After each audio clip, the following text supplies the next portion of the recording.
Hey everybody, this is Mr. Mom coming at you again with the fourth installment of the APUSH video focusing in on topic 4.8, the Jackson presidency, and of course his connection to federal power. Now, so far in this set of videos, we've talked about how Jackson has really tried to reinvent what the American presidency is like, in the sense of, trying to appeal to the common man, and acting with a lot more autocratic tendencies, for sure. For example, his willingness to issue the veto.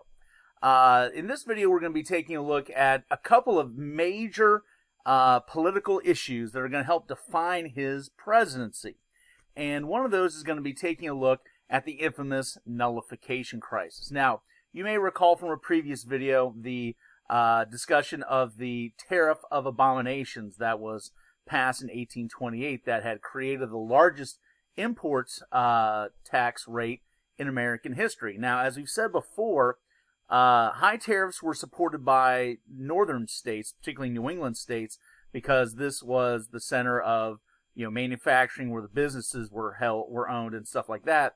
But in places of the South and West, particularly rural America, high tariffs were despised because that would automatically make prices in general go up. And as a show of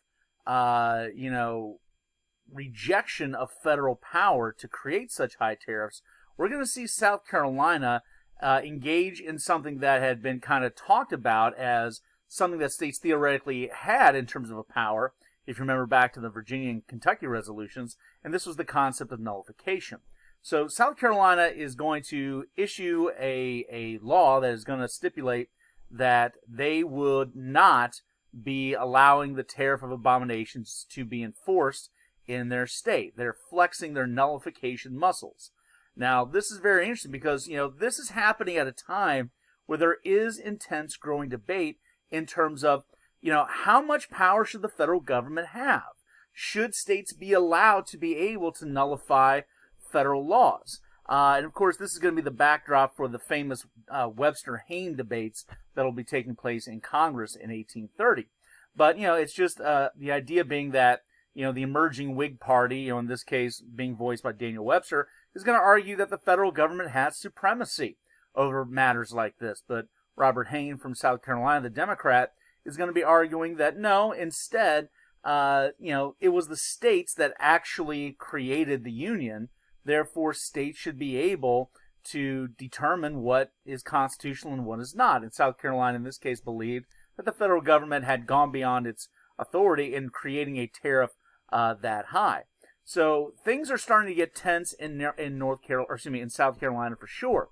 And leading that is going to be John C. Calhoun. Now, you may remember John C. Calhoun had once served in the Adams and Jackson administrations as a vice president, and note, he is still going to be the voice of South Carolina throughout this antebellum period.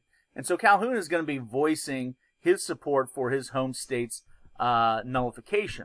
But note, Andrew Jackson is not having this. Andrew Jackson, yes, is from the South. Yes, he's a Democrat, and no, he is not a big fan of high tariffs. But what he's an even bigger fan than he is, what he's a bigger fan of, more so than even low tariffs, was federal authority. Jackson, unlike others that you might think of in the Democratic Party, did believe that even though federal authority should be limited, when it does have that authority, like in the case of imposing tariffs, that is clearly a federal power, then he believes that no state, no local community has the power to defy the federal government. In fact, he takes it kind of personally. Remember, this is a guy that feels that he's acting at all times, with the mandate of the common people. And so, the idea that South Carolina has decided to, nullify an act of the federal government, it's almost as if they're saying that they're going to defy him personally as President of the United States. So Jackson is not having this at all.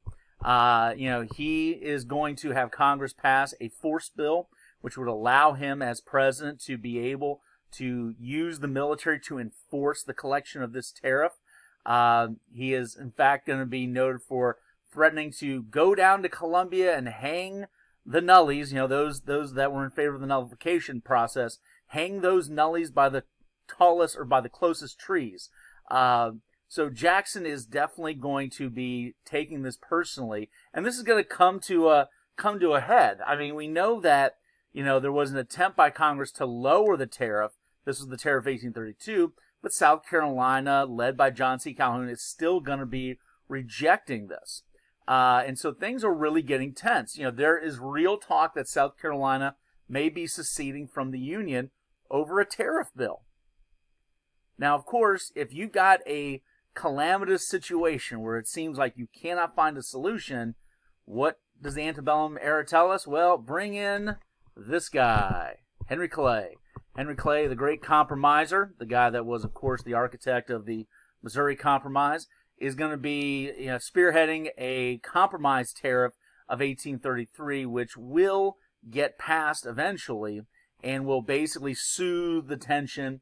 It will prevent South Carolina from continuing to nullify the federal law, and it's going to then basically keep Andrew Jackson from taking an army down to South Carolina and start hanging nullies. So we see a very, very tense constitutional crisis taking place in terms of federal versus state power. And once again, Henry Clay is kind of coming out as a person that is of significance nationally. Now, keep in mind that slavery is still the most important political issue of the time. For example, we're going to be seeing many states issuing orders to ban anti-slavery literature from being delivered in their states by postal workers.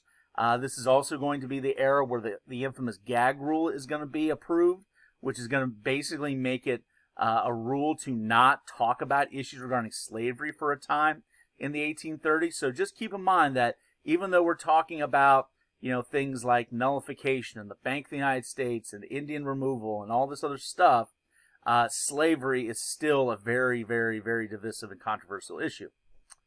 Now, that being said, let's take a look at the other major issue that we're looking at in this video, and that is, of course, the fate of the Bank of the United States. Now, if you remember, the Bank of the United States was created back in the 1790s by Alexander Hamilton, and it was controversial from day one. Hamilton and the Federalists supported the creation of it.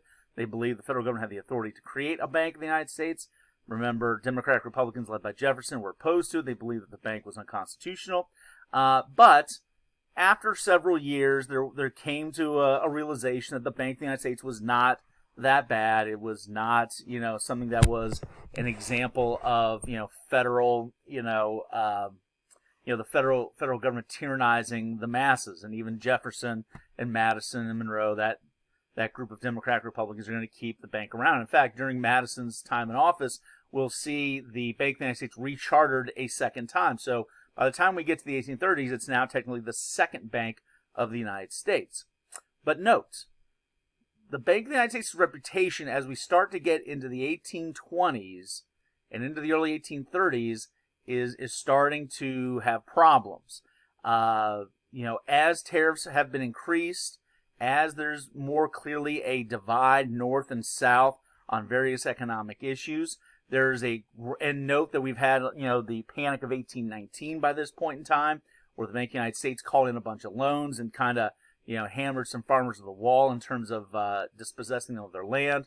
There was this growing sense that the Bank of the United States was an institution that only helped certain Americans. And the idea that many had was that it really only helped wealthy northern business owners, helped those New England states at the expense of working class farmers from the rural areas, particularly in the South and in the West. And so it was starting to become despised by kind of rank and file common man farmers on the frontier. And remember, Jackson is the champion of these people. And so, if these folks believe that the bank is evil, then Andrew Jackson believes the bank is evil. And so, Jackson has been from day one someone that has been really adamant about his dislike for the Bank of the United States. But note the bank is not up for recharter until 1836. But not to pass up an opportunity to try to put Andrew Jackson in a box, Henry Clay is going to use his power in Congress to move up the rechartering date for the Bank of the United States 4 years early, to move it up to 1832, which, mind you, is going to be a presidential election year, and a presidential election year in which he plans to run for president in opposition to Andrew Jackson. So Henry Clay views the bank issue as a really, really good wedge issue to give him leverage over Jackson. The idea being is this, is that if you force Congress to look at the issue of returning the bank, then you are forcing Jackson to take a stance on it. And basically one of two things has to happen, according to Henry Clay's calculations anyway, is that either Andrew Jackson signs the bill, and therefore, basically turning his back on his rank and file supporters, or he vetoes the bill. Once again, vetoes were still a rare thing, so it's still, kind of, a little suspicious in terms of, is the president acting autocratic? But even beyond that, if Jackson vetoes the rechartering of the Bank of the United States, there's a grave concern that this would lead to tremendous economic instability, and that Andrew Jackson would basically be pulling a string that is going to basically unravel the U.S. economy if he vetoes the rechartering of the bus. So Henry Clay thinks he's got Andrew Jackson right where he wants him, in a situation where Jackson's going to have to take a side, and either way it's going to hurt him politically and therefore benefit him politically. But one thing you don't generally want to do is play political games with Andrew Jackson, because Andrew Jackson really doesn't play politics. He just, plays war, for lack of a better term. Jackson is unafraid of having to take a stance on this. He is absolutely convinced that the Bank of the United States is evil.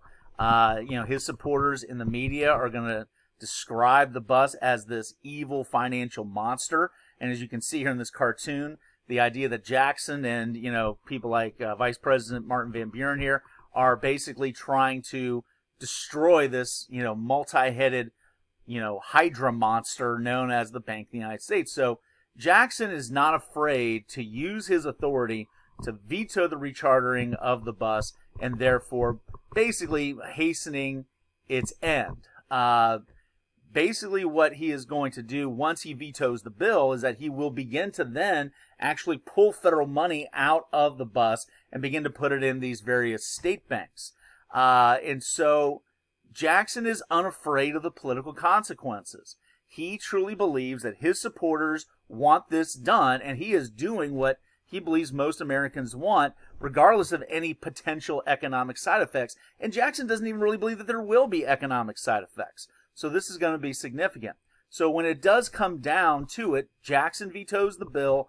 Henry Clay thinks that he has Jackson right where he wants him. But in the end, it's actually going to be Andrew Jackson that is going to win the day.